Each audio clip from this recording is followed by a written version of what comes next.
मैनपुरी कचहरी रोड स्थित रज्जो देवी कबीर आश्रम पर सत्संग का हुआ आयोजन, जिसमें आश्रम के महंत अमर साहेब जी रहे मौजूद। कबीर आश्रम सुल्कनपुर के महंत विद्यादास साहेब जी भी रहे मौजूद। बड़ी संख्या में संत भक्त मौजूद रहे। यहाँ पर भजनों का भी आयोजन हुआ। संतों भक्तों ने अपने भजन प्रस्तुत किए। यहाँ पर इन तस्वीरों देख सकते हैं, बड़ी संख्या में संत भक्त मौजूद हैं और प्रवचनों को सुना है। क्या कुछ बताया है अमर साहिब जी ने, आइए ये भी सुने इस पूरी खबर के जरिए। मैनपुरी से चंदपाल साक्य की रिपोर्ट। और प्रिय छात्रों, क्या आप एक ऐसे स्कूल की तलाश में हैं जो आपके बच्चे को न केवल शिक्षा बल्कि उनके समृद्ध विकास के लिए भी समर्पित हो?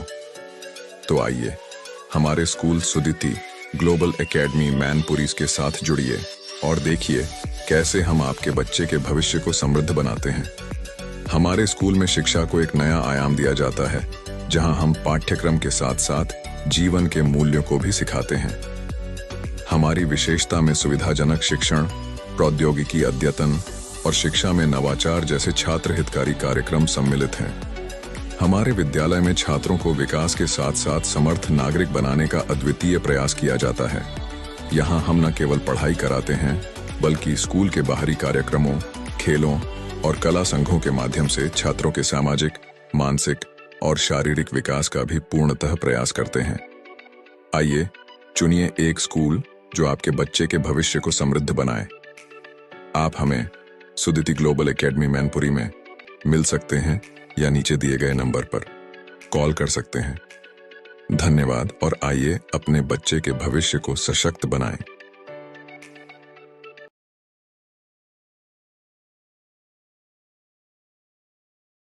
महंत साहब जी, संत समाज, देवी और देवताओं, भारत की कर्णधार पीढ़ी बच्चे,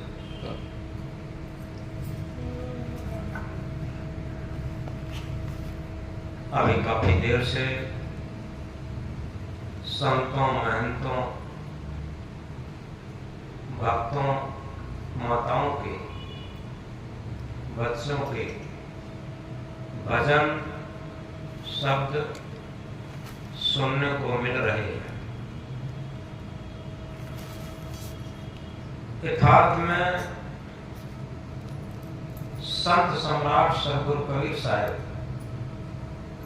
जगाते हुए कहते हैं, सब काहू का लीजिए साचा शब्द निहार, पक्षपात ना कीजिए कहे कबीर विचार।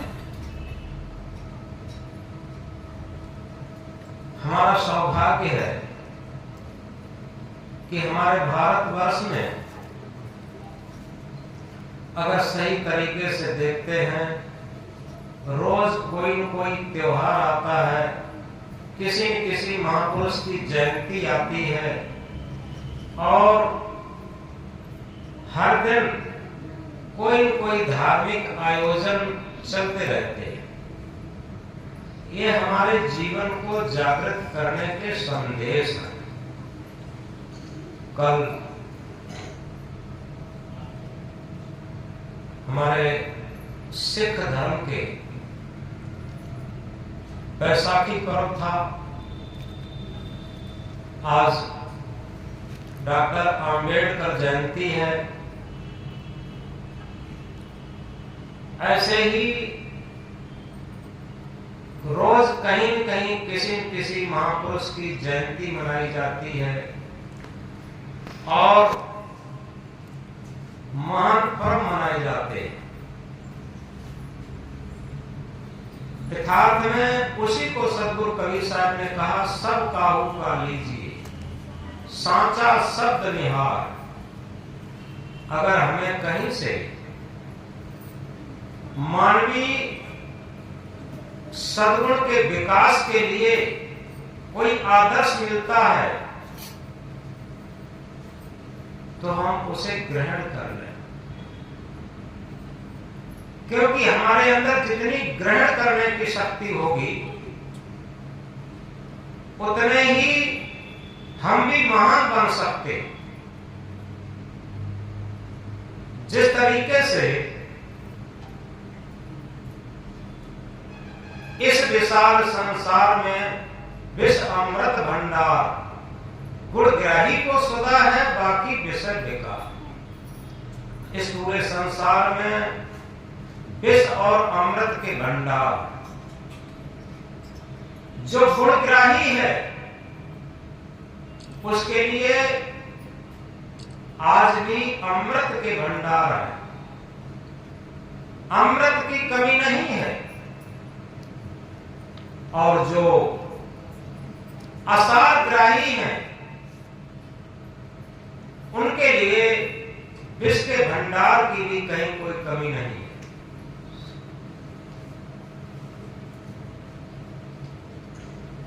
जैसे साधारण मक्खी के लिए संसार में आज कहीं गंदगी नहीं है, वो खोज करके गंदगी पर बैठती है,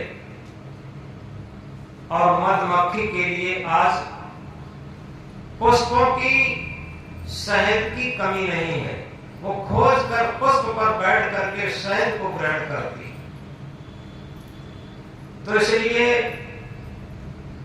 कबीर साहब के इस मंत्र पर थोड़ा निवेदन, इस बात को गहराई से समझें। आज का अगर आज के समाज का परिवेश और उस पर कुछ दृष्टि डालें तो निश्चित है, लगता है कि जितना ही हम एक तरफ विकास कर रहे हैं तो दूसरी तरफ विनाश हो रहा है। एक तरफ तो लगता है कि धन बढ़ रहा है, मकान महल बढ़ रहे हैं, घोड़ा गाड़ी वाहन बढ़ रहे हैं, कंप्यूटर बढ़ रहा है, ये सारी चीजें बढ़ रही हैं, लेकिन मानवता की दृष्टि में, नैतिकता की दृष्टि में, सदाचार की दृष्टि में, प्रेम की दृष्टि में हमारा पतन होगा। एक जगह एक परिवार में एक लड़के की शादी होकर के आई। शादी होने के बाद जानते हैं दहेज की मांगे तो बहुत होती हैं, तो काफी अच्छे दहेज के साथ उसकी शादी हुई। शादी होने के बाद जब बहू ससुराल में आई तो 2-4 दिन उसने कुछ काम नहीं किया। सुबह को 8 बजे उठना, रात को कंप्यूटर मोबाइल टीवी देखना, सुबह को 8 बजे उठना और इसके बाद कोई काम न करना। तो उसकी सासू माँ ने सोचा कोई बात नहीं है, अभी बहू नई आई है, हो सकता है जब घर में घुल मिल जाएगी तब काम करेगी। अब वो लड़का भी परेशान कि हमारी माँ बूढ़ी है और इन्होंने हमारे लिए बहुत मेहनत की है और आज बहू आई है, ये कोई काम नहीं करती, हमारे कहने पर भी नहीं सुनती, क्या किया जाए। सुबह होते ही मशीन की तरीके से माँ लग जाती। एक दिन क्या होता है, बेटा और माँ ने सलाह किया। बेटा और माँ ने सलाह किया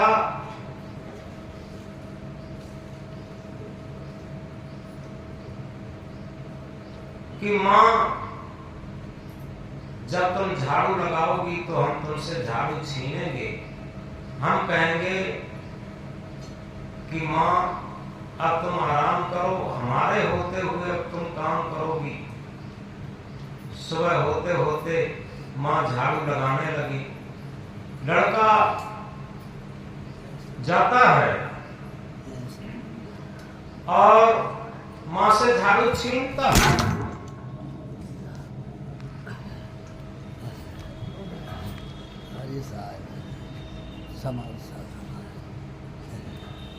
माँ से झाड़ू छीनता है और कहता है माँ मेरे होते हुए अब तुम आराम करो और हम सारा काम करेंगे, झाड़ू लगाएंगे, पोछा लगाएंगे, बर्तन मलेंगे, रोटी बनाएंगे।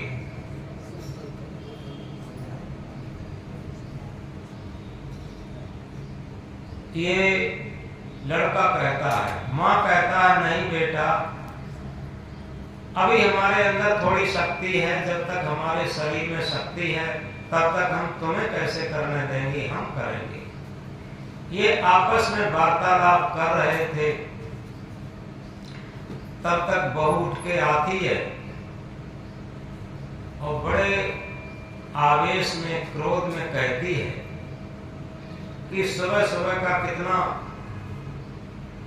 समय होता है भजन भक्ति के लिए और तुम लोग क्यों झगड़ रहे हो। अवसर पाकर के लड़के ने कहा कि मेरी माँ ने मेरे लिए बहुत मेहनत की है, अब इन्हें हम आराम देना चाहते हैं, तुम काम नहीं करोगी तो हमें तो करना ही पड़ेगा माँ के लिए, और हम झाड़ू पोंछा से लेकर बर्तन रोटी पानी से लेकर सब हम करेंगे। माँ कहती है कि हम करेंगे, लड़का कहता हम करेंगे, तो बहू कहती है तुम लोग झगड़ते क्यों हो, सुबह सुबह जब भजन का टाइम होता तुम लोग झगड़ते क्यों हो, झगड़ो मत, एक एक दिन नंबर बांध लो, एक दिन तुम करो एक दिन तुम करो, इसमें झगड़े की कौन सी बात है।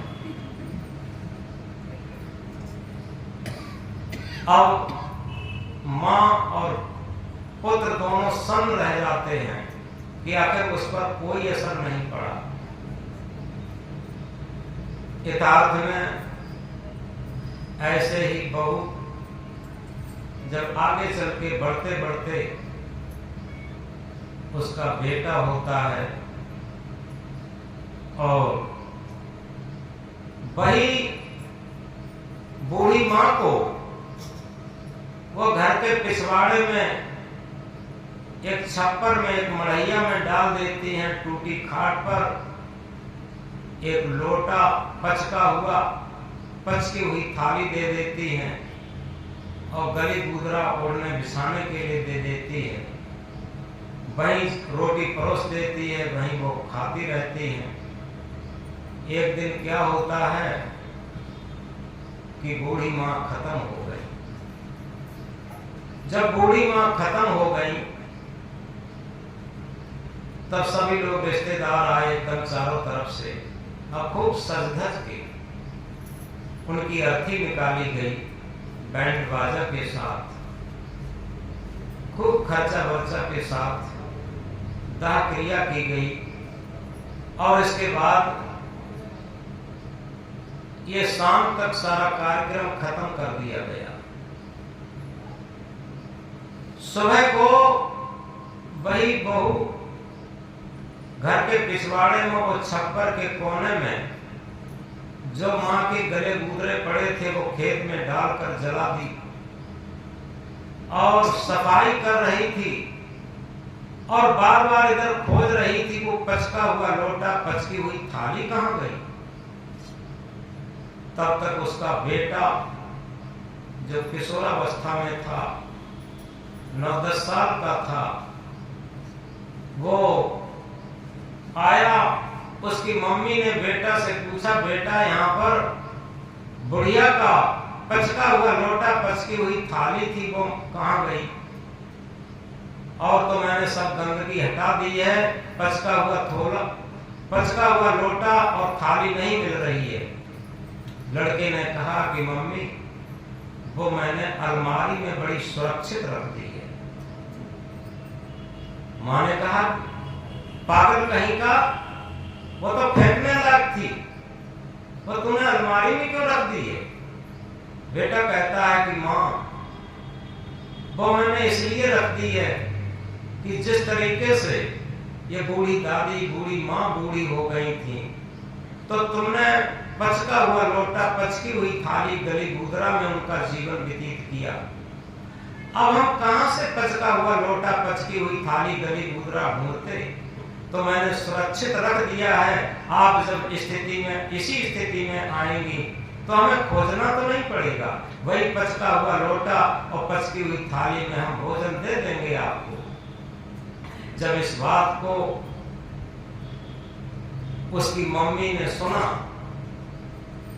तो ये समझो कि जो हजारों शास्त्र शिक्षा नहीं दे सकते, हजारों उपदेश काम नहीं आ सकते, उस लड़के ने उसके माइंड को तुरंत घुमा दिया और उसे एकदम अंधेरा आंखों के सामने छा गया कि ये मेरा प्रिय बेटा क्या कह रहा है, जिसके लिए मैंने समर्पित जीवन किया, वो क्या कह रहा। और एकदम वो बैठ गई, आंखों के सामने अंधेरा छा गया, उसे झांझ जैसा आ गया, बैठ गई और बेटे को बुलाती है। बेटा पास में आता है, क्यों मम्मी क्या बात है। मम्मी कहती है बेटा मेरे पास आओ, उसे दोनों बाहों में भर लेती है और उसके आंखों से आंसू झरझर के गिरने लगते हैं कि बेटा मैंने बहुत गलती की है, बहुत गलती की है, आज तू मेरी गलती को क्षमा कर दे, अब मैं ऐसी भूल कभी नहीं करूंगी और तू मेरे लिए ऐसी कभी गलती मत करना। तो जो हजारों शास्त्र, हजारों उपदेश मन को नहीं बदल पाते, वो ऐसी परिस्थिति आती है कि आदमी का जीवन अपने आप बदल जाता। तो इसलिए सबसे बड़ी बात यह है कि हम ये न समझें कि हम बहुत विकासवाद के नारे लगाते हैं, बहुत विकास कर रहे हैं, ऐसा कुछ नहीं है। एक तरफ विकास हो रहा है, एक तरफ विनाश हो रहा है। एक हम उदाहरण दिया करते हैं कभी कभी। सबसे पहले आता है जीवन के संबंध में निर्वाह। जैसे हम एक एग्जाम्पल देते हैं, उदाहरण क्या कि जैसे हमारा बाजार जाने आने के लिए साइकिल से निर्वाह हो जाता है,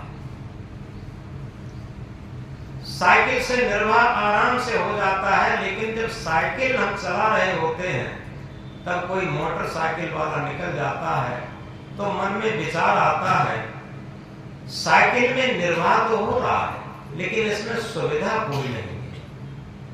मोटरसाइकिल में सुविधा है, बटन दबाई एकदम स्टार्ट हुई और कोई भी मेहनत नहीं, कोई भी समय नहीं लगना और एकदम गए और वापस आए। इसमें कितनी सुविधा है। ये विकासवाद की परिभाषा बता रही है आपको। विकासवाद कहां हमें ले जाता। तो मन में जब आया कि निर्वाह तो हो रहा है लेकिन सुविधा नहीं है, अब सुविधा भोगी जब मन जाता है तो मोटरसाइकिल आ गई, अब सुविधा तो हो गई, लेकिन हमारे पास से जब कोई 4 व्हीलर वाला निकलता है तो हमें लगता है कि मोटरसाइकिल में सुविधा तो है लेकिन आराम कुछ नहीं है। वर्षा में वर्षा, गर्मी में गर्मी, जाड़े में सर्दी, कोई आराम नहीं। आराम तो 4 व्हीलर में है, आराम से अंदर बैठ जाओ, हर तरीके का आराम। अब मन में ये विकासवाद चल रहा है, मन में आया तो 4 व्हीलर ले ली किसी तरीके से, 4 व्हीलर आ गई। 4 व्हीलर आने के बाद क्या हुआ, पहले निर्वाह था, इसके बाद सुविधा थी मोटरसाइकिल में, इसके बाद अब आराम मिल गया। आराम मिलने के बाद फिर देखते हैं जब भीषण गर्मी होती है तो उसमें गर्मी भी लगती है और सर्दी होती है तो सर्दी भी लगती है। इसके लिए अब उसमें एसी फिट किया जाए, एसी फिट किया जाए, मनोरंजन के साधन फिट किए जाएं। अब इसे क्या कहेंगे, इसे कहेंगे विलास। ये क्रम से है, निर्वाह, सुविधा, आराम, आराम के बाद आता है विलास, और जब विलास आ जाता है पूर्ण रूपेण से, इसके बाद आता है विनाश। निश्चित 100%, 101%, क्योंकि ये विकासवाद की परिभाषा है। हम समझते हैं हम बहुत बड़ा विकास कर रहे, ऐसा कुछ नहीं। आप देखते हैं इतिहास उठा करके जितने राजा विलासी हुए उन सबका बाद में क्या, किस तरीके का उनका हश्र हुआ, किस तरीके का उनका पतन हुआ। तो इसलिए हम अपने जीवन में ये न समझें कि हम विकास कर रहे हैं। विकास एकांगी विकास नहीं होता, थोड़ा गहराई से समझें। कभी भी एकांगी विकास नहीं होता। जैसे ये कहा है कि body is the motor and soul is the driver. शरीर एक मोटर के समान है, आत्मा इसमें एक ड्राइवर के समान है। हम शरीर रूपी मोटर की तो खुराक देते हैं, रोटी कपड़ा मकान से लेकर के मनोरंजन के साधन से लेकर सारी सुख सुविधाओं से लेकर के, लेकिन कभी विचार करके देखा इसका दूसरा पहलू जो चेतना है, आत्मा है, जिससे हमारा ये जीवन चलता है, अगर आत्मा न रहेगी तो जीवन ही नहीं चलेगा। हम एक उदाहरण दिया करते हैं कभी कभी, एक ब्लैक बोर्ड पर एक इकाई लिखो और इकाई लिख करके 10 एक जीरो लगा दो तो 10 हो जाएगा, एक जीरो बढ़ा दो तो 100 हो जाएगा, एक जीरो बढ़ा दो तो 10 गुना बढ़ता जाएगा। हम गिनना शुरू करेंगे 10, 100, 1000, 10,000, लाख, 10 लाख, करोड़, 10 करोड़, अरब 10 अरब, खरब 10 खरब, नील 10 नील, पदम 10 पदम, संख 10 संख। जहां तक गिनती पढ़ना जानते हैं, गिनती पढ़ते जाएंगे, जीरो बढ़ाते जाएंगे। लेकिन उसी ब्लैक बोर्ड पर एक इकाई को बिगाड़ दो, अब आप क्या पढ़ेंगे? कितना भी इंटेलिजेंट है, कितने भी पढ़े लिखे हैं, कितने भी डिप्लोमा होल्डर हैं, अब कुछ भी नहीं पढ़ पाएंगे। अब कह सकते हैं तो केवल ये कह सकते हैं कि 0 0 0 0 0 बस। एक इकाई के बिना सब 0 0 हो जाएगा। ऐसे ही ऑल वर्ल्ड पूरे संसार के बोर्ड से अगर आत्मा को निकाल लिया जाए, सत्य आत्मा को निकाल लिया जाए, अब कहां पर हेलीकॉप्टर होगा, कहां पर हवाई जहाज होगा, कहां पर ट्रेन होगी, कहां पर कंप्यूटर होगा, कहां पर मोबाइल होगी, कहां पर महल मकान होगा, कहां पर रुपया पैसा सोना चांदी होगा। ये सारा जो विकास विकास विकास हम चिल्ला रहे हैं, एक इकाई सत्य आत्मा की निकालने पर ये विकास कहां होगा? वो विनाश की तरफ होगा, कुछ नहीं होगा, 0 0 0 होगा।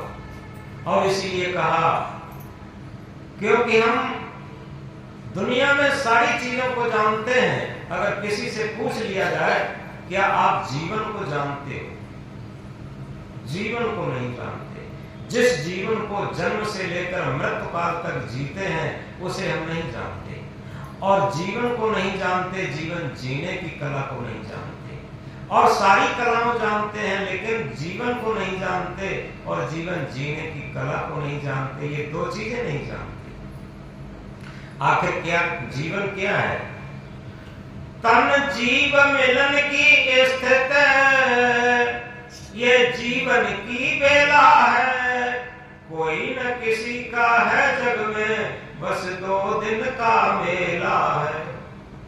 शरीर और जीव के मिलन काल को ही जीवन कहते हैं। जब तक ये मिला हुआ है जीवन है, और इसका संयोग जिस दिन वियोग की रूप में उपस्थित हो जाता है उसी दिन जीवनांत हो जाता है। इसके लिए हम जीवन जीने की सही कला को जानने के लिए इस बात को गहराई से समझें, एक बात से समझें। एक आदमी जा रहा है, आगे उसकी सड़क 2 भागों में बढ़ जाती है। एक सड़क बहुत वीआईपी है, उसके चारों तरफ बड़ी सुंदरता है, आगे मनोरंजन के साधन हैं, सारी विलासिता की सामग्री है, बड़ा सुंदर लगता है, उसका मन चलता है इसी रोड पर जाएं। लेकिन आगे एक बोर्ड लगा है, उसने ध्यान से पढ़ा उस बोर्ड पर। बोर्ड पर क्या पढ़ा कि ये रास्ता विनाश की तरफ जाता है। अब उसका मन मुड़ा, जो दूसरा रास्ता वहीं से दूसरा रास्ता मुड़ रहा था, वो रास्ता उबड़ खाबड़ था, उस पर कई पत्थर भी ईंट भी चमक रही थी, और कोई भी सुख सुविधा नहीं थी, कोई भी मनोरंजन के साधन नहीं थे। बीहड़ जैसा महसूस होता था, नीरस जैसा महसूस होता था। लेकिन आगे उस पर एक धुंधला बोर्ड लगा था, उस पर लिखा था कि ये रास्ता परम शांति की तरफ जाता है, परम आनंद की तरफ जाता है, परम मुक्ति की तरफ जाता है। अब आपके अंदर एक प्रश्न उभरता होगा, वो युवक, वो राहगीर कौन से रास्ते पर गया? छोड़ो इस बात को, मान लीजिए आपके ही सामने वो रास्ते दोनों हैं। एक रास्ते पर बहुत मनोरंजन के साधन है, रमणीक साधन है, और कहना चाहिए सारे विलासिता के साधन है एक रोड पर, और रोड भी बहुत वीआईपी है। उस पर लिखा है कि ये विनाश की तरफ जा रहा है, ये रोड विनाश की तरफ जा रहा है।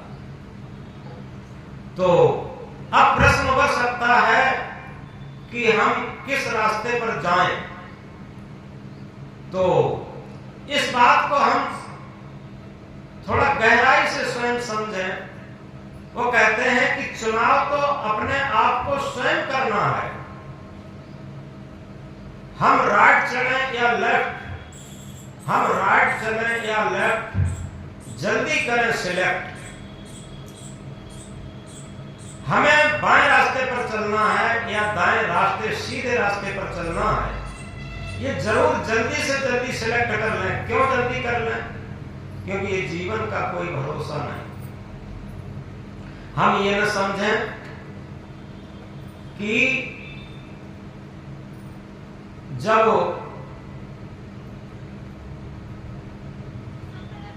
महाभारत में यक्ष ने युधिष्ठिर से प्रश्न किया था कि दुनिया में सबसे बड़ा ताज्जुब क्या है, तो युधिष्ठिर ने कहा था हमारी आंखों के सामने रोज लोग मर मर के जा रहे हैं, और हमें क्या लगता है वो मर गए लेकिन हम नहीं मरेंगे। ये दुनिया का सबसे अजूबा ताज्जुब है, क्योंकि रोज हमसे जवान, हमसे कम उम्र के और हमारे बिल्कुल नजदीकी, हमारे प्रेमी रोज मर मर के जा रहे हैं, और हमारे मन में क्या अहंकार है कि वो मर गए, हम नहीं मरेंगे, वो बूढ़े हो गए, हम बूढ़े नहीं होंगे, और उनके शरीर में रोग लग गया, हमारे शरीर में नहीं लगेगा। ये सबसे बड़ा ताज्जुब। और दूसरी बात, जो सबसे बड़ी बात ये है कि दुनिया में आदमी सारे साधन अपनाता है, लेकिन भजन का, भक्ति का और कल्याण के लिए, मुक्ति के लिए, शांति के लिए ये टालता रहता हमेशा। आज कहे मैं कल भजूं, आज कहे मैं कल भजूं, कल कहे मैं परसों, आज कल के करते करते समय बीत गया वर्षों, आज कल के करते करते जीवन बीत गया वर्षों। लेकिन सदगुरु कबीर देव इंकलाब करके कहते हैं, कल करे सो आज कर, कल करे सो आज कर, आज करे सो अब, पल में परलय होएगी, बहुर करे वो कब। आखिर पल से पल में क्या हो जाएगा ये कोई कुछ पता नहीं। राम की कहानी से ही लोग जानते हैं कहां सुबह को उनका राज तिलक होने को था, और जब सुबह हो गया तो 14 वर्ष का वनवास हो गया, क्या पता। तो इसलिए सबसे बड़ी बात यह है कि इस बात को हम बहुत गहराई से समझें कि, और इसी को सदगुरु कबीर साहब कहते हैं, कबीर ये जग कुछ नहीं, खिन खारा खिन मीठ,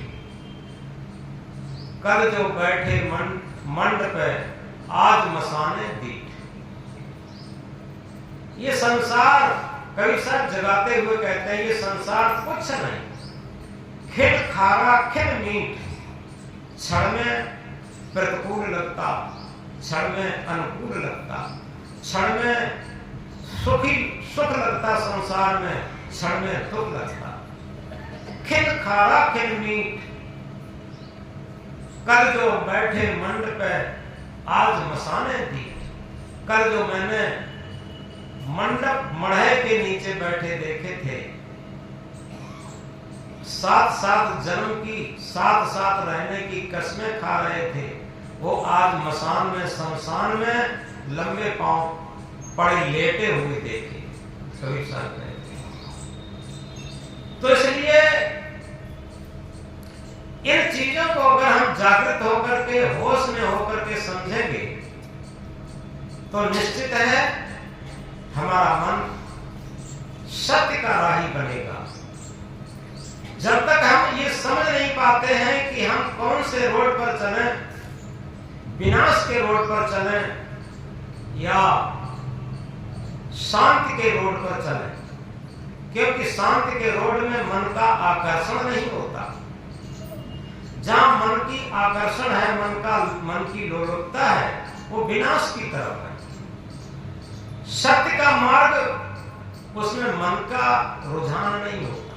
याद रखें, हमारे पास ये दोनों रोड हैं, एक आत्मा का मार्ग और एक मन का मार्ग। मन के मार्ग में हमेशा रमणीयता है और कहना चाहिए मन मोहकता है। ये मन मोहक चीजें जो हैं वो हमें नरक की तरफ ले जाती, हमें विनाश की तरफ ले जाती। आत्मा का मार्ग, हम सिद्धार्थ को याद करें, जिन्हें बाद में भगवान बुद्ध कहा लोगों ने। सारी चीजें उनके लिए उपस्थित थी, क्या नहीं था? एक राजगद्दी थी और संसार के जितने विलास के साधन थे उनमें कोई कमी नहीं थी। लेकिन आखिर उन्होंने कौन सी दृष्टि से देखा होगा उस वृद्ध को, उस मृतक शव को, जो उन्होंने कहा था सारथी से, एक बूढ़े व्यक्ति को देख करके सारथी समझ लो आज ही मैं बूढ़ा हो गया। यंग ब्लड के सिद्धार्थ, एक राजपुत्र, इकलौते बेटे, और क्या कह रहे हैं कि सारथी समझ लो आज ही मैं बूढ़ा हो गया। हालांकि शरीर से वो यंग ब्लड थे, लेकिन वो मन से बूढ़े हो गए थे। लेकिन लोग बूढ़े हो जाते हैं, वो मन से बूढ़े कहां हो पाते? मन से तो जवान बने रहते, उताल तरंगे भरते रहते। जवानी में ही जो बुढ़ापे को देख लेता, अनुकूलता में ही जो प्रतिकूलता को देख लेता, मिलन में ही जो वियोग को देख लेता, सुंदरता में ही जो असुंदरता को देख लेता, उसी को तो सम्यक दृष्टि कहते हैं, उसी को तो विवेक दृष्टि कहते हैं।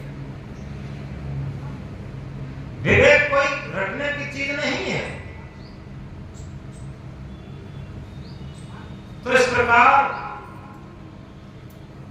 सदगुरु कबीर साहब क्या कहते हैं? चलती चक्की देख कर दिया कबीरा होए, दो पाटन के बीच में साबुत बचा न कोई। यथार्थ में बड़ी सरल बात और बड़ी कठिन बात। कबीर साहब ने कितना ऐसा उदाहरण लिया जो बिल्कुल देहात के लोग, बिना पढ़े लिखे लोग चक्की को चलते हुए देखे हैं। जो हाथ से चाकी चलाई जाती थी, दो पाटों के बीच में साबुत बचा न कोई। यथार्थ में इस संसार में, इस पृथ्वी और आकाश के बीच में महाकाल की मानो चक्की चल रही है, जिसको उन्होंने दूसरे महामंत्र में क्या कहा? झूठे सुख को सुख कहे, मानत है मनमोद, जगत चबेना काल का कुछ मुख में कुछ को। पूरे जीवन झूठे ही सुख को सुख मानते रहे और मन में बड़ी प्रसन्नता मानते रहे, लेकिन कभी याद करके नहीं याद किया। कभी कभी ट्रक पर पीछे लिखा होता है, सोच कर सोचो साथ किया जाएगा। इसी करके याद करके याद करो। क्या जिनमें हम रंगरेलियां खेलते हैं, अटखेलियां खेलते हैं, जिनमें हम अपने मन को बहुत गुदगुदी मानते हैं, वो आखिर कितने दिनों तक साथ रहेगा? ये अनुकूलता कितने तक साथ रहेगी? ये सुंदरता कितने दिनों तक साथ देगी? ये जवानी कितने दिनों तक साथ देगी? ये परिवार कितने दिनों तक साथ देगा? आखिर एक अवसर ऐसा आएगा जहां केवल और केवल हमारे संस्कार साथ देंगे, हमारी कमाई साथ देगी। जिसे कहा है कबीर कमाई अपनी निष्फल कबहू न जाए, बोया पेड़ बबूल का आम कहां देखा। ये बात बड़े सरल तरीके से समझ में आती है। अपने खेत में अगर बबूल का बीज बो दिया है तो बबूल का ही बीज उगेगा और उसमें कांटे ही तो लगेंगे। आशा करें कि हम मीठे मीठे टपका के फल खाने को मिलेंगे, कहां से मिलेंगे? और ऐसा नहीं, हमारी आपकी तो बहुत छोटी औकात है। कवि साहब क्या कहते हैं? सुर नर मुनि और देवता, जिन्हें लोग पूछते हैं, जिनके आगे अपनी मन्नतें मांगते हैं, उनके लिए कबीर साहब ने इंकलाब किया। सुर नर मुनि और देवता, 7 दीप 9 खंड, कहे कबीर सब हो गया दे धरे पोतन। इतिहास उठा के देख लीजिए, चाहे वो देवताओं की बात हो, चाहे सुर नर मुनि की बात हो, किसी की बात हो, जिसने जैसा कर्म किया है उसका परिणाम उसके निश्चित आया। कर्मगत टारे ना करी, मुनि वशिष्ठ से पंडित ज्ञानी, शोध के लगन धरी, और सीता हरण मरण दशरथ को वन में विकट पड़ी। तो इसलिए हम किसी भी नशे में बेभान न रहें। हम अपने अंतःकरण को इतना नॉर्मल बनाएं, इतना नॉर्मल बनाएं, इतने सारग्राही बने जैसे मधुमक्खी होती है। मधुमक्खी बड़ी नॉर्मलता से फूलों पर, कितने कोमल फूलों पर बैठ करके और शहद को ग्रहण कर ले। ऐसे ही जहां भी हो, वन हो, बाग हो, एकांत हो, आप बैठ करके और अपने अंदर से इस बात को गहराई से समझें कि जो हमारे महापुरुष हुए हैं, भक्त पुरुष हुए हैं, ज्ञानी पुरुष हुए हैं, उन महापुरुषों के आचरण और आदर्श, उनके चरित्र, उनकी रहनी गहनी को हम ग्रहण करना सीखें। अगर उनके आचरण, चरित्र और रहनी गहनी को ग्रहण करना सीख लिया तो निश्चित है कि हमारे जीवन में भक्ति शुरू हो गई, हमारे जीवन में मुक्ति शुरू हो गई, हमारे जीवन में कल्याण शुरू हो गया। क्यों? धारण करे तो धर्म है, धारण करे तो धर्म है, नहीं तो थोथी पाप, सूरज हो गए तो दिवस है, नहीं तो काली रात। अगर हमने धारण कर लिया तो धर्म हो गया, नहीं तो झूठी बात। हम धर्म धर्म कितना भी चिल्लाएं, हम कबीर साहब के भजनों को कितना भी गाएं, कबीर साहब का पूरा बीज रट करके कह दें, लेकिन कुछ भी नहीं होगा। हम केवल एक शब्द रट लें, आदि साखी कबीर की जो निर्वाली जाए, क्या पंडित की पोथिया रात दिवस मिलेगा।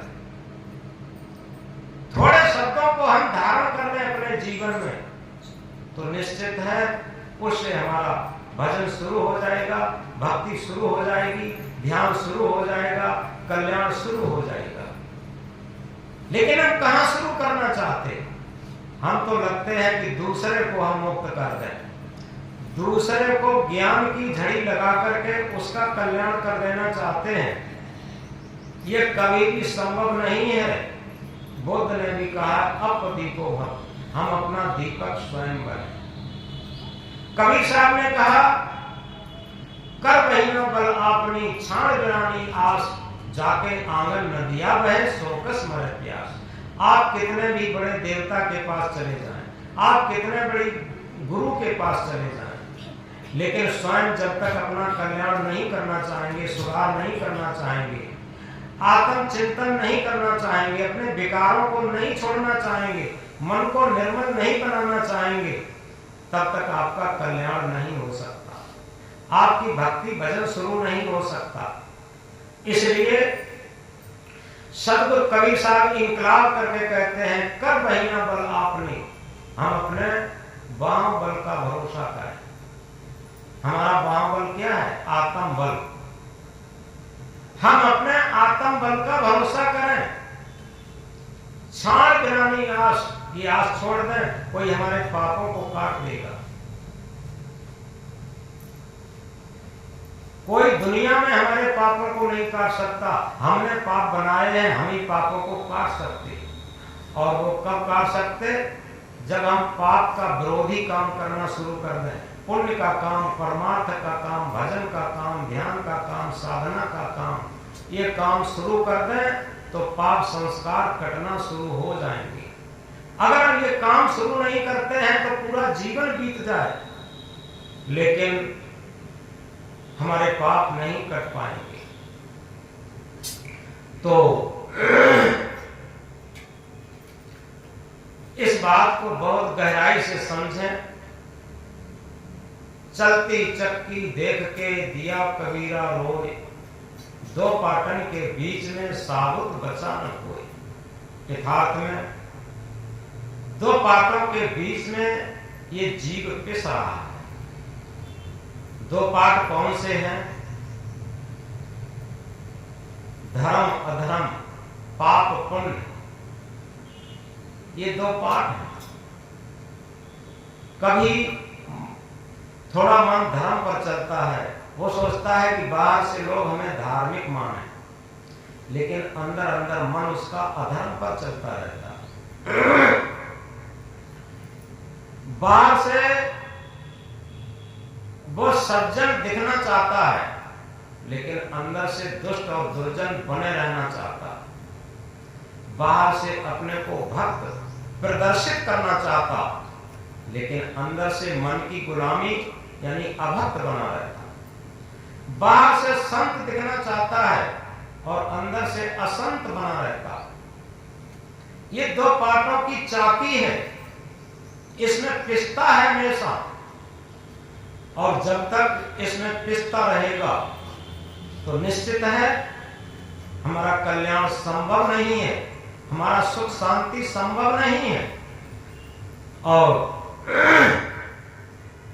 इसलिए जो हमने शुरू में एक महामंत्र कहा था, सब काहू का लीजिए सांचा शब्द निहार, पक्षपात ना कीजिए कहें कबीर विचार। ये महामंत्र बहुत महत्वपूर्ण है क्योंकि सबसे पहले हम निष्पक्षी बने। निष्पक्षी को भक्त है, निर्द्वंदी को ज्ञान, निर्मोही को मुक्त है, निर्लोभी निर्वाण। जब तक हम निष्पक्षी नहीं होंगे हमारी भक्ति की शुरुआत नहीं होगी। और निष्पक्षी को भक्त है, निर्द्वंदी को ज्ञान। निर्द्वंदी कहते हैं निर्विकार स्थिति को। हमारे मन के विकार जब तक खत्म नहीं होंगे, निर्द्वंद नहीं होंगे, तब तक हमारे मन के अंदर, अंतःकरण के अंदर ज्ञान प्रस्फुटित नहीं होगा। निर्मोही को मुक्त है। रात दिन हम कितना मोह के पचड़े में पड़ते रहते, यानी शुद्ध प्रेम करना नहीं जानते। हम या तो ममता बना लेंगे, मोह बना लेंगे। जहां पर इस बात को थोड़ा गहराई से समझेंगे, जहां पर ममता होती है वहां विषमता होती है। जहां भी ममता होगी वहां विषमता जरूर होगी। विषमता किसे कहते हैं? विषमता कहते हैं राग और द्वेष को। राग कहते हैं ममता को और द्वेष कहते हैं विषमता को। और ये राग द्वेष ही हमारे लिए नरक है। जहां हमारे मन की अनुकूलता है वहां हम राग बना लेते, ममता बना लेते, मोह बना लेते, आसक्ति बना लेते। और जो हमें नहीं मानता वहां हम द्वेष बना लेते। ये सबसे बड़ी बीमारी है। लेकिन इस बीमारी को हटाने के लिए एक महामंत्र है। इस बीमारी को हटाने के लिए महा औषध है, महा अमृत है। वो क्या है? समता। समता किसे कहते हैं? समता कहते हैं जहां हमारा सच्चा प्रेम होगा वहां समता होगी। क्योंकि सच्चा प्रेम तब होता है जब हमारे मन का स्वार्थ गलना शुरू हो जाता है। जब तक हम अपने मन के स्वार्थ के अहंकार में जकड़े रहते, जहां स्वार्थ होगा उतना ही बड़ा अहंकार होगा। स्वार्थ के अहंकार में जितना हम जकड़े रहते उतना ही राग द्वेष की विषमता में, नरक में जकड़े रहते। ये हो ही नहीं सकता। तो इसलिए सबसे बड़ा अमृत है समता का साम्राज्य। समता के साम्राज्य में हम अपने जीवन को जीते जी मुक्त जीवन बना सकते, कल्याण का जीवन बना सकते, शांत सुख का जीवन बना सकते।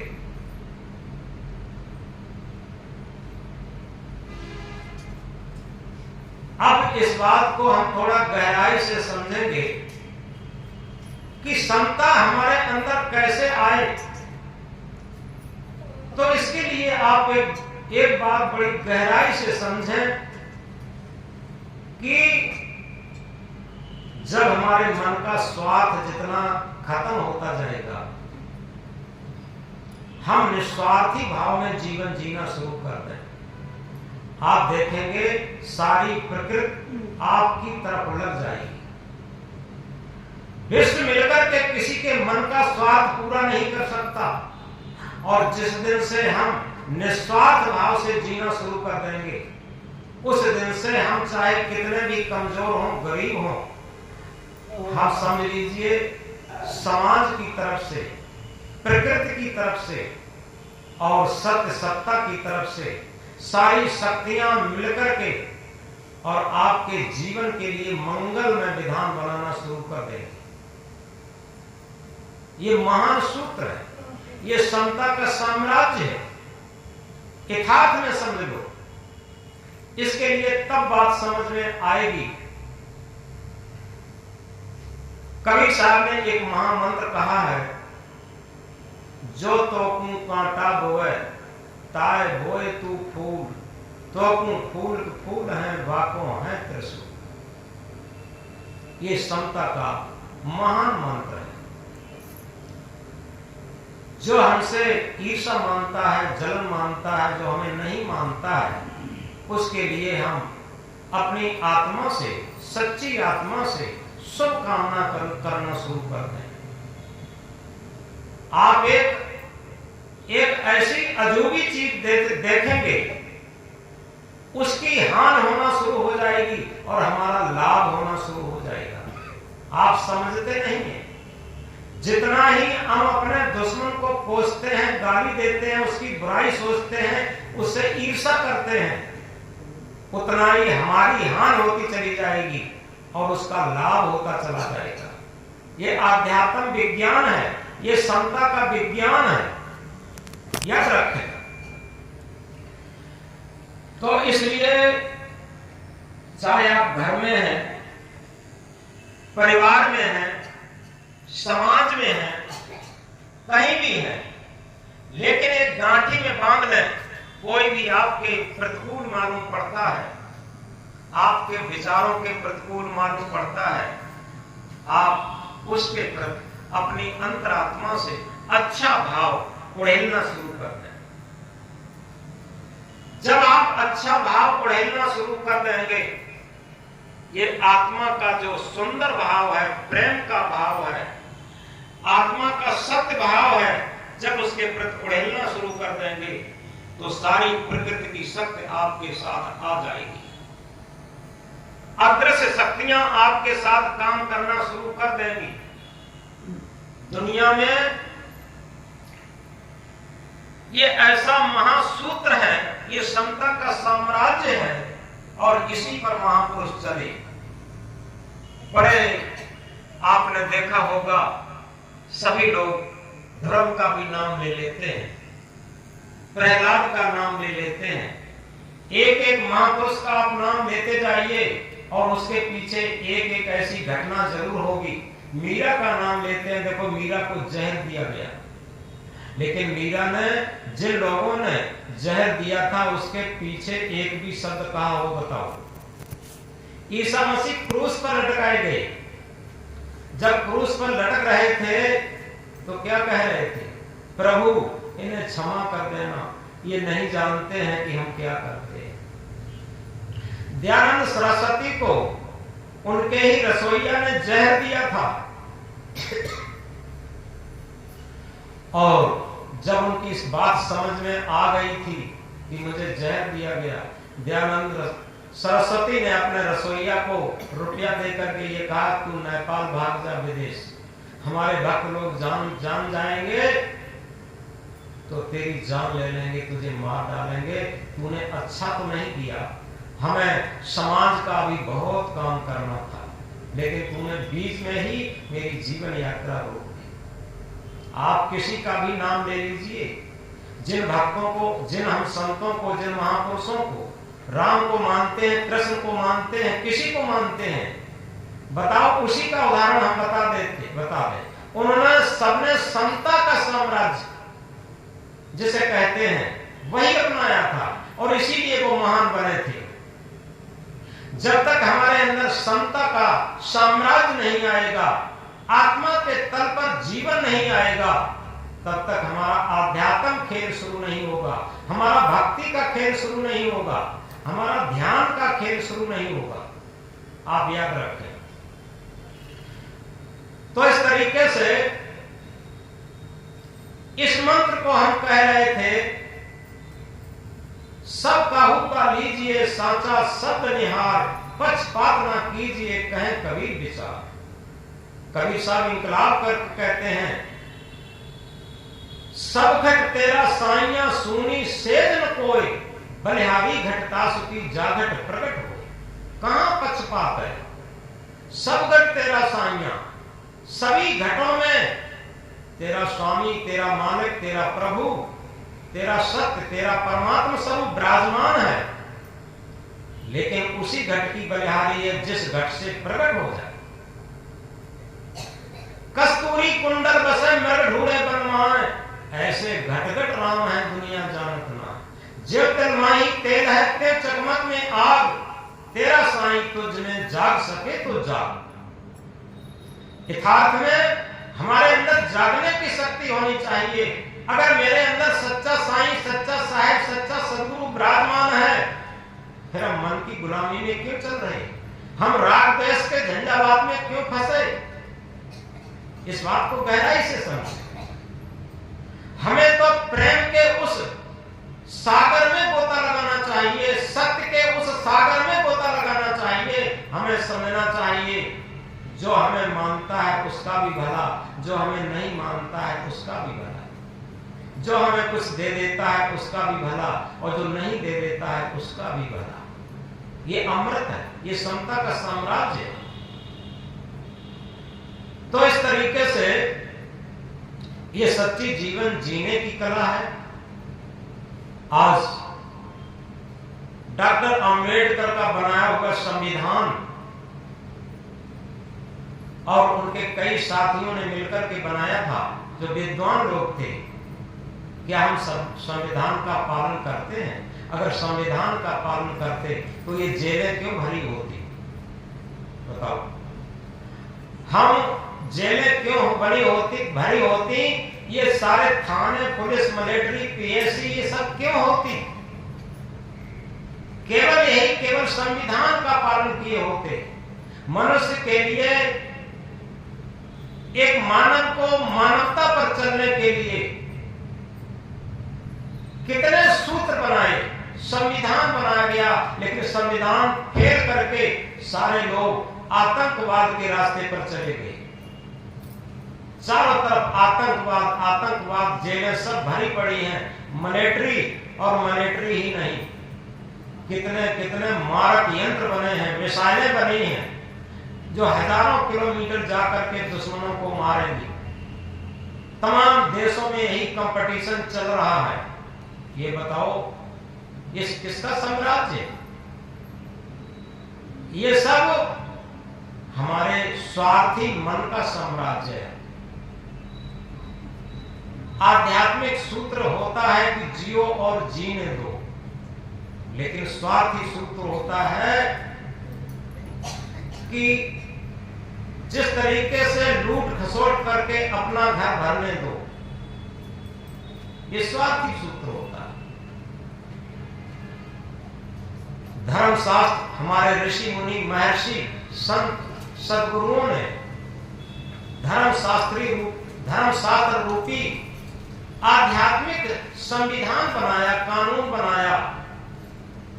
बताइए, धार्मिक लोग भी उस संविधान पर कहां चलते?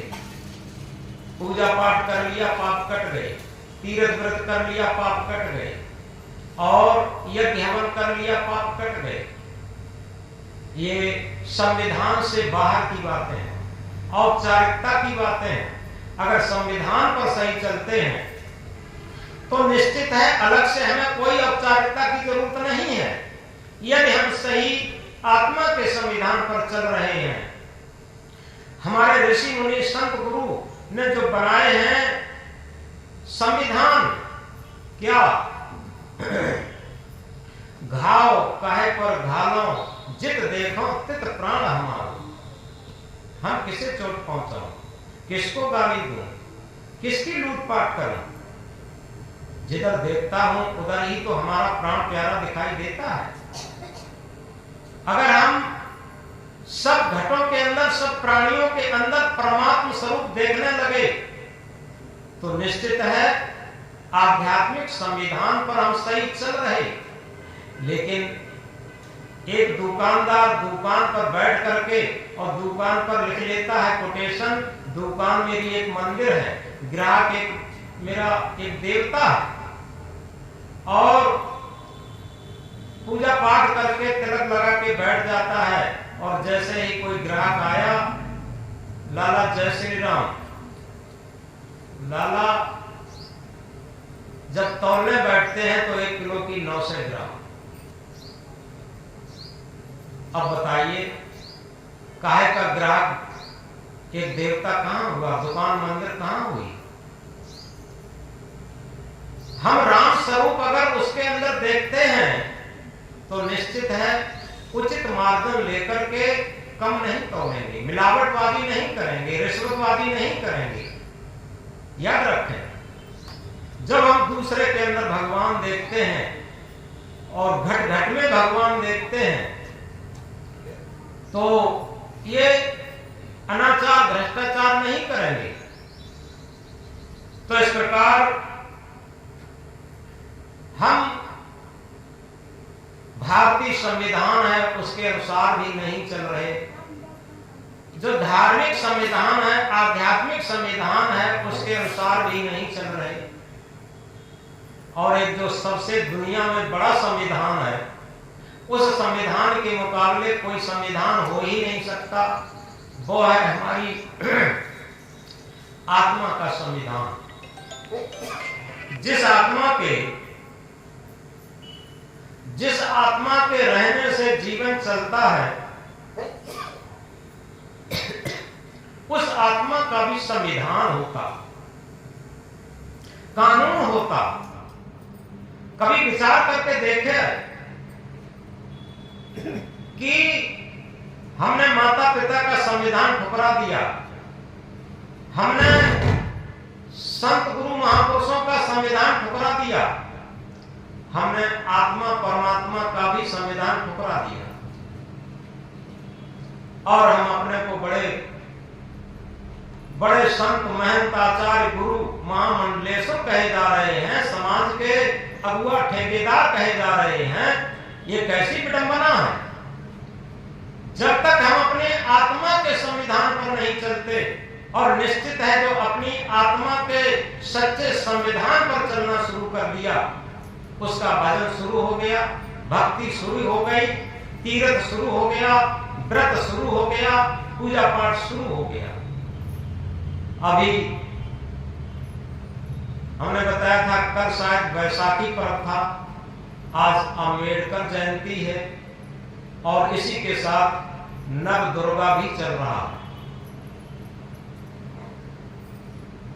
बड़ी अच्छी बात है, हमारी माताएं बहुत बढ़ चढ़ के व्रत भी करती हैं और पूजा भी करती हैं नव दुर्गा की। ये अच्छी बात है, खराब बात नहीं है। लेकिन इसी के साथ थोड़ा हम विचार करके देखें कि 9 दरवाजों का ये शरीर रूपी दुर्ग एक किला, और उसमें आत्मा रूपी दुर्गा शक्ति निवास करती है। अगर वो आत्मा रूपी जो दुर्गा शक्ति है न हो तो इस दुर्ग का कोई महत्व नहीं होगा जो 9 दरवाजे का। 9 दरवाजे के दुर्ग इस शरीर में आत्मा रूपी जो शक्ति है वही सच्ची दुर्गा शक्ति है। और उस दुर्गा शक्ति के लिए व्रत करना, क्योंकि व्रत क्या है? व्रत वही जो बुरे कर्म त्यागे और जो व्रत सब झूठ पसार। जितना हम राग द्वेष करते हैं, जितना छल कपट करते हैं, ये बात मैंने कई बार कही कि पहले हमने देखा था जब लोग पढ़े लिखे नहीं थे, और कमांड परिवार में रह लेते थे क्योंकि सरल हृदय था। अब जितनी चतुराई बढ़ती जाती है, क्या कहा? चतुराई चौपट करे, अहंकारी गोता खाए। चतुराई के साथ साथ अहंकार बढ़ता।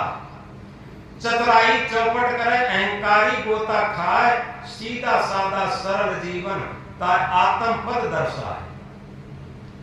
जितना जो सीधा साधा सरल जीवन होगा उसी को आत्म पद दर्शाएगा और वही आत्मा के संविधान पर चल पाएगा। तो हम कह रहे थे कि जब बिना पढ़े लिखे लोग होते थे, कम पढ़े लिखे लोग होते थे, तो कमांड रह लेते थे, कोई किसी की बेईमानी नहीं करता था। हमने देखा था, ये हमारे जमाने की बात है, बड़े भाई के नाम जमीन होती थी, छोटे भाई आग करके लिख दिए जाते थे और कोई भी बड़ा भाई बेईमानी नहीं करता था। लेकिन आज एक एक इंच पर लड़े मरे जा रहे हैं। ये चतुराई चौपट कर रही है। तो माताएं जब भोजन बनाते थी, कमांड परिवार थे, तो जैसे सब्जी अच्छी बन गई और माताएं जो भोजन बनाती थी परोसते परोसते सब्जी सब खत्म हो गई, तो माताएं क्या करती थी? थोड़ा नमक रखा, थोड़ी मिर्च रखी और चटनी बना के रोटी खा लेती थी और बहुत संतोष में रहती थी और कभी कोई शिकायत नहीं करती थी आज मुझे सब्जी नहीं मिल पाई। क्योंकि मां का हृदय बहुत विशाल होता है। जिसे परोस रही है वो मां की तरीके से परोसते हैं। ये देखते हैं जैसे हम परोस रही, वो उस तृप्त हो गया तो हम तृप्त हो जाएंगे। जैसे मां बच्चा जब सुखी होता है तो मां अपने आप सुखी होता, मां अपने आप सुखी हो जाती, और बच्चा जब दुखी होता है तो मां अपने आप दुखी हो जाती। ऐसे ही संत सद्गुरु, जो सच्चे संत सद्गुरु हैं, वो अपने स्वार्थ की बात नहीं सोचते। वो ये सोचते हैं कि भक्त की खुशहाली ही हमारी खुशहाली है। और इसी तरीके से जब पुराने लोग होते थे तो क्या कहते थे कि आत्मा के तल पर, हृदय के तल पर न्याय करो, हृदय के तल पर व्यवहार करो। ये सच्चा आत्मा का संविधान है। किसी शास्त्र की बात छोड़ दीजिए, सबसे बड़ा आत्मा का संविधान है। हृदय के धर्म कांटे पर तौल करके हम व्यवहार करते हैं, हृदय के धर्म कांटे पर तौल करके न्याय करते हैं, तो समझो हम आत्मा के संविधान पर चल रहे हैं। ये दुनिया का सबसे बड़ा भजन है, दुनिया की सबसे बड़ी पूजा है, दुनिया का सबसे बड़ा व्रत है, दुनिया का सबसे बड़ा तीर्थ है, दुनिया का सबसे बड़ा यज्ञ हवन प्रार्थना। जब हम हृदय के धर्म कांटे पर तौल करके अपना व्यवहार और जीवन चलाते, और यही महापुरुषों ने किया। जितने भी महापुरुष हुए हैं, जितने भी भक्त हुए हैं, उन्होंने यही किया। तो इसलिए सबसे बड़ी बात यह है कि हम कह रहे थे, सब काहू का लीजिए सांचा शब्द निहार, पक्षपात ना कीजिए कहे कबीर विचार। यथार्थ में हमारे अंदर किसी प्रकार का पक्षपात जब हो जाता है तो निश्चित है पच्छा पक्षी के कारण सब जग रहा गुलाम। ऐसा नहीं, धार्मिक लोगों में सबसे ज्यादा पक्षपात होता। इस बात को बहुत गहराई से समझे। हमारा ईश्वर, हमारा भगवान, हमारा देवी, हमारा देवता, अरे क्यों हम भूल जाते हैं? गीता में श्री कृष्ण अर्जुन को समझाते हैं, ईश्वर सर्वभूतानां हृदय तिष्ठित अर्जुन। हे अर्जुन, ईश्वर सभी प्राणियों के हृदय में विराजमान है। क्यों हम भूल जाते हैं? अगर इस बात को हमने समझ लिया तो निश्चित है सारे धर्म ग्रंथ समझ में आ गए। ऐसा कोई भी धर्म ग्रंथ नहीं जो समझ में न आए, जब तक हम सभी प्राणियों के अंदर परमात्म स्वरूप का दर्शन नहीं करते, आत्म स्वरूप का दर्शन नहीं करते। और जब सभी प्राणियों के अंदर देखेंगे तो क्या होगा? हमारे अंदर आत्मा परमात्मा के रूप में परिवर्तित हो जाएगा। आत्मा परमात्मा में अंतर कोई नहीं है। जीव और ईश्वर में भेद कुछ नहीं है। देखो, बता दें, थोड़ा गहराई से समझो। लक्ष्मण राम से पूछ रहे हैं विश्राम सागर में, हे भैया राम, ये बताओ जीव और ईश्वर में क्या भेद है? तो राम समझा रहे हैं, जीव ईश में भेद किम इतनो वहे सदीव, बद्ध दशा में जीव कहे मोक्ष दशा में शिव। जीव और ईश्वर में मात्र इतना भेद है, जब तक वो मन की गुलामी में वासनाओं में बंधा हुआ है उसे जीव कहते हैं, और वही जब आत्मा के तल पर जीवन चलाने लगता है उसी को शिव कहते हैं। ये राम समझा रहे लक्ष्मण विश्राम सागर में। तो इसलिए कतई आप चिंतित न हो, कतई आप धोखे में न रहें कि हम भले ही किसी देवी देवता की पूजा न कर पाते हो, कोई तीर्थ व्रत न कर पाते हो, कोई पूजा पाठ न कर पाते हो, कोई बात नहीं। लेकिन सबसे बड़ी बात यह है, आत्म पूजा देव न दूजा। क्या आत्म पूजा करना जानते हैं? अगर आत्म पूजा करना जान गए तो समझो इससे बड़ा दुनिया में कोई देवता नहीं। गीता की ये भी बात बता ही दी थी। और क्योंकि देखो, जैसे हम भागवत कहते हैं, जो 7 दिन और 9 दिन कथा कही जाती है, भागवत में क्या लिखा है? पूजा 3 भांति की हेरी, प्रतिमा वैष्णव आत्म केरी। पूजा 3 प्रकार की बताई जाती है। प्रतिमा पूजा यानी मूर्ति पूजा, वैष्णव पूजा यानी संत पूजा, और आत्म पूजा। ये 3 प्रकार की बताई जाती है, ये भागवत कहती है। आगे भागवत में क्या लिखा? उत्तम आत्म मध्यम साधु कच कनिष्ठ प्रतिमा अवराधु। उत्तम पूजा आत्म पूजा है, और द्वितीय पूजा संत पूजा है, और सबसे कनिष्ठ निकृष्ट पूजा मूर्ति पूजा है। ये भागवत में लिखा है। तो इस तरीके से सबसे जो उत्तम पूजा है आत्म पूजा है। यदि आत्म पूजा होगी तो क्या होगा? हमारा ही घर मंदिर बन जाएगा। एक भजन में कहते हैं, घर ही को मंदिर बने हैं, मंदिरवा में का कर बेचे हैं। यानी घर ही को मंदिर बने हैं। यथार्थ में अगर ये अपना शरीर भी एक घर है, ये हमारा मन भी एक मंदिर है, जिसे हम कई बार कहलवाते हैं कि ये मन मंदिर सुंदर है, प्रभु इसके अंदर है। ये दुनिया की सबसे बड़ी पूजा है। अगर हमने ये समझ लिया कि आत्म पूजा करने के लिए आत्म पूजा देव न दूजा, इस बात को समझने के लिए सबसे पहले हम अपने मन को मंदिर बनाएं, मन को सुंदर बनाएं। ये सबसे ऊंची चीज है। और एक बात और बता दें,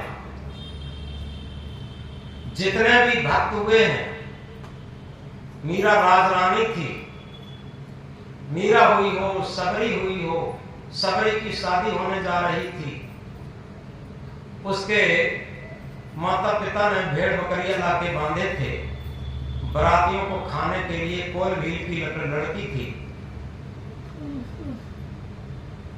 वो सबरी की। तो सबरी ने माँ से पूछा, माँ ये सारे भेड़ बकरियां क्यों लाए गए? सबरी की माँ ने कहा कि बेटी तेरी बारात आएगी, बरातियों की खातिरदारी की जाएगी और इसलिए सारे भेड़ बकरियां ये लाए गए हैं, उनको खातिरदारी की जाएगी, काट के खिलाए जाएंगे। इतने शब्द मात्र से सबरी जाग गई। सबरी ने सोचा मेरे क्षणिक सांसारिक सुख के लिए इतने जीवित प्राणियों की हत्या होगी, और वो निकल गई। सबरी कितनी महान हुई, उसने क्या किया? आत्म पूजा की।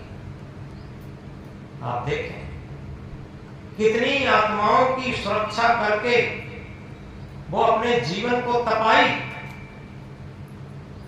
और इसी तरीके से जिन जिन महापुरुषों को मानते हैं, उन्होंने सबसे बड़ी आत्म पूजा की। और आज आप अपने हृदय पटल पर लिख लें, सभी लोग जो भी आत्म पूजा शुरू कर देगा, जो भी अपनी आत्मा के संविधान पर अपना जीवन चलाना शुरू कर देगा, वो सारे शास्त्रों की बात मानना शुरू कर दिया, सारे महापुरुषों की पूजा शुरू हो गई। कोई भी महापुरुष नहीं बचा। सब महापुरुषों की पूजा केवल इसी में है कि हम आत्म पूजा शुरू कर दें, आत्मा के तल पर जीवन जीना शुरू कर दें। और इसी महामंत्र पर यह निवेदन पूरा था। आज का सब काहू का लीजिए साचा शब्द निहार, पक्षपात ना कीजिए कहे कबीर विचार। यथार्थ में अगर हम इस बात को गहराई से समझ लें, सबके अंदर वही परमात्मा स्वरूप विराजमान है, वही आत्म स्वरूप विराजमान है। आत्म में परमात्म दर से परमात्म में झाई, और झाई में पर झाई दर से सोई हमारो साईं। कहीं भटकना नहीं है, कहीं खोजना नहीं है। मौको कहां ढूंढे बंदे, मैं तो तेरे पास में, ना मैं मंदिर ना मैं मस्जिद ना काशी कैलाश में। मौको कहां ढूंढे बंदे, मैं तो तेरे पास में। खोजी होए तुरंत मिल जाए पले की तलाश में। मौको कहां ढूंढे बंदे, मैं तो तेरे पास में। यथार्थ में अगर हम सही तरीके से अपने आत्मा के संविधान पर चलेंगे, तो बूढ़े माता पिता का तिरस्कार नहीं होगा, बूढ़े सास ससुर का तिरस्कार नहीं होगा। याद रखें, अगर हम अपनी आत्मा के संविधान पर चलेंगे, यदि हम अपनी आत्मा की पूजा करेंगे, तो माता पिता का तिरस्कार नहीं होगा, सास ससुर का तिरस्कार नहीं होगा, संत गुरु का तिरस्कार नहीं होगा। एक पद में कहा है, मिलना हो तो हिल में लीजिए, यही दम का मेला है। दीपक है तो घट उजियारा, ज्ञान गुरु मन चेला है। या की समझ परे सोई मानव नहीं, माटी का ढेला है।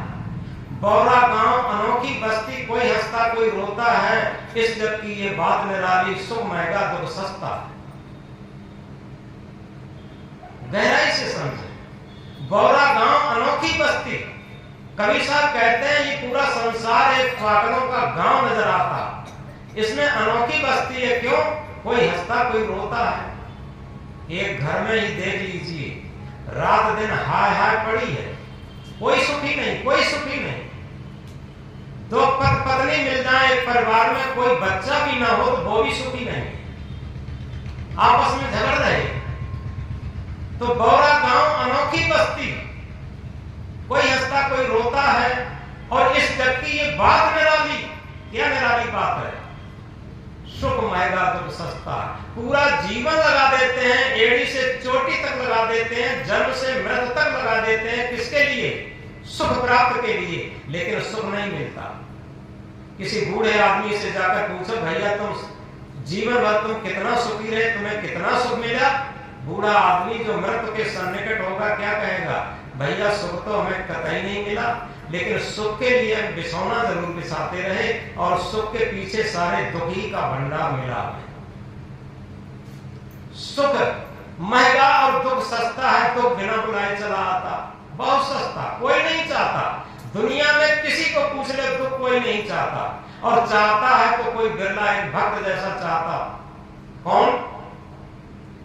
कुंती ने कृष्ण से कहा था, कृष्ण जब जाने लगे कहा कि बताओ तुम्हें कोई आवश्यकता हो तो। कुंती ने कहा कि हम ये चाहते हैं हमें पग पग पर दुख मिले, विपत्ति मिले। कृष्ण ने कहा ऐसा तो कोई नहीं मांगता, ये दुख क्यों मांग रहे? कुंती ने कहा दुख जब आता है तो प्रभु की याद रहती, आत्मा परमात्मा की याद रहती, भक्ति की याद रहती, और जो सुख में सब भूल जाते हैं। कवि साहब क्या कहते हैं? सुख के माथे सिर पड़े, नाम हृदय से जाए, बलिहारी व दुख की पल पर नाम रटा। और इसीलिए सदगुरु क्या कहते हैं, इस जग की ये बात निराली, सुख महंगा दुख सस्ता। और आगे क्या कहते?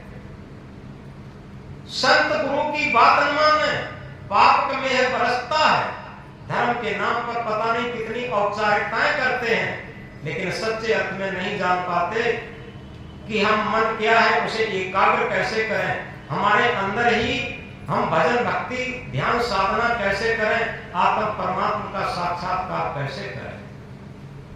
जिन्हें हम राम कहते हैं, कृष्ण कहते हैं, इनको भी गुरु की शरण में जाना पड़ा और गुरु से उस तथ्य को समझना पड़ा। राम कृष्ण से को बड़ो उन्होंने गुरु कीन, तीन लोग के बेधनी गुर आगे आधीन। तो संत गुरु की बात न माने, पाप में है बरसता है। चारों देश में कीचड़ पानी, जो आया सो फंसता है। अमरापुर से आया बंदे, अमरापुर को जाना है, कहें कबीर सुनो भाई साधो, ऐसी लगन लगाना। तू तो अजर अमर अखंड अविनाशी था, और तू मन के साथ इस कचड़े में पड़ करके अपने को बंधन में डाल लिया, दुख संकट में डाल लिया। तू तो महा अमृत था, महा शांत था, मुक्त स्वरूप था। तो इसलिए सबसे बड़ी बात यह है कि हम अपने जीवन को समझें और जीवन को समझ करके यथार्थ में अपने आत्मा के संविधान पर चलना शुरू कर दें। हमारा भजन भक्ति पूजा पाठ तीर्थ व्रत और सभी महापुरुषों का आदर हो जाएगा, सभी देवी देवताओं का आदर हो जाएगा, यदि हम अपनी आत्मा के संविधान पर चलते हैं तो। और यदि हमने अपनी आत्मा के संविधान को कैंसिल करके कुछ भी करते हैं तो सारा का सारा कैंसिल हो जाएगा। इसलिए इस बात को बहुत गहराई से समझें। सब घट तेरा साइया सोनी सेज न कोई, बलिहारी घटतास की जाघट प्रगट हो। सब काहू का लीजिए साचा शब्द निहार, पक्षपात ना कीजिए कहें कबीर विचार। बोलो सद्गुरुदेव।